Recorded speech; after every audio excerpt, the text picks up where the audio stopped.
యేసుక్రీస్తు నామంలో పరిశుద్ధాత్మ ఆశీర్వాదమును ప్రతిరోజు కూడా చూస్తూ పొందుకుంటున్న ప్రతి ఒక్కరికి హృదయపూర్వక వందనాలు తెలియజేస్తూ ఉన్నాను. ప్రతిరోజు కూడా క్రమం తప్పకుండా పరిశుద్ధాత్మ ఆశీర్వాదాన్ని మనం పొందుకుంటూ ఉండాలి. ఈరోజు పరిశుద్ధాత్మ దేవుడు మనకిస్తూ ఉన్న వాగ్దానము దావీదు రాసిన కీర్తనలు 109 అధ్యాయము 18 వచనము. తను పైబట్ట వేసుకున్నట్లు వాడు శాపమును ధరించెను, అది నీల వలె వాని కడుపులోనికి చొచ్చి ఉన్నది, తైలము వలె వాని ఎముకలలో చేరి ఉన్నది.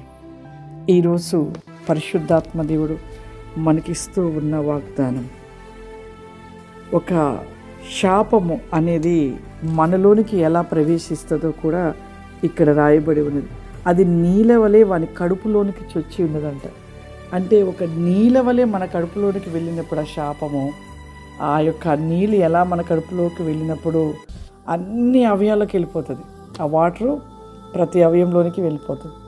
మన శాపము కూడా అలాగే మనం చేసే ఒక ప్రతి క్రియను బట్టి, అబద్ధపు మోసము ఎన్నిటిని బట్టి శాపం అంట మన శరీర వెముకలలోకి చొచ్చుకుపోయి అవి వెంట క్షీణిస్తూ ఉంటాయంట. శరీరానికి శ్రమ కలగ చేస్తూ, శరీరానికి ఆ శాపం అనేది ఎలా అంటే ఆ యొక్క మొత్తము క్షీణింప చేయనట్లుగా చేస్తూ ఉంటుందంట. శాపం అంట వెముకలు భూమిలో మనిషిని పాతిపెట్టిన తర్వాత వెముకలు అలాగే ఉంటాయి. కానీ ఆ వెముకలు ఎన్ని సంవత్సరాలకైనా అలాగే ఉంటాయి. కానీ శాపము వెముకలని తినివేస్తుందంట. చూడండి, వెముక మట్టిలో ఎన్ని సంవత్సరాలైనా ఉంటుంది. కానీ శాపం అనేది ఎంత భయంకరమైనదో ఒక్కసారి ప్రతి ఒక్కరు కూడా ఆలోచించండి. ఎంత భయంకరమైనది కాబట్టి వెముకలను కూడా తినివేస్తే అంత శక్తి ఆ శాపానికి ఉందంటే, ఆ శాపము ఎలా వస్తుంది, ఎక్కడి నుండి వస్తుంది, ఎందుకు వస్తుంది ఒక్కసారి మనం ఆలోచించాలి ప్రియులారా. అది కేవలం మన నోటి మాట, మనము చేస్తున్న పాపమును బట్టి ఆ శాపం అనేది మన నోటిలోకి నీరు వలె వెళ్ళిపోతుందంట. అలా వెళ్ళిపోయి ప్రతి వెముకని కుళ్ళు పట్టునట్లుగా పాడు చేస్తూ ఉంటుందంట. శాపమే ఒక రోగమే అది మరణానికి తీసుకెళ్తూ ఉంటుందంట. అది జ్ఞాపకం చేసుకోండి. మన నోటి మాట అయినను ప్రతి విషయంలో అయినను మనము బహు జాగ్రత్త కలిగి ఉండాలి. శాపము ఆశీర్వాదం దేవుడు మన ముందు పెట్టాడు. ఈ రెండిటిలో నువ్వు పొందుకోవలసినది నీవే. నీకు ఆశీర్వాదము కావాలి అంటే నీ ప్రవర్తన, నీ క్రియలు ప్రతి విషయంలో నీవు సరి చేసుకుని దేవునికి ఇష్టకరంగా నువ్వు నిలిచి ఉన్నప్పుడు నీవు ఆశీర్వాదాలని అనుభవిస్తావు. ఆశీర్వాదం మన జీవితంలోకి వచ్చినప్పుడు సంతోషము, సమాధానము ఎన్నో వస్తాయి. మనకెంతో ఆరోగ్యము. దేవుడు ఇంకా అవసరమైతే ఆశీర్వాదాలను బట్టి మనం పడకలో ఉన్నప్పుడు మనని సజీవంగా రక్షించుటకు ఆశీర్వాదము తోడ్పడుతూ ఉంటుంది ప్రియులారా.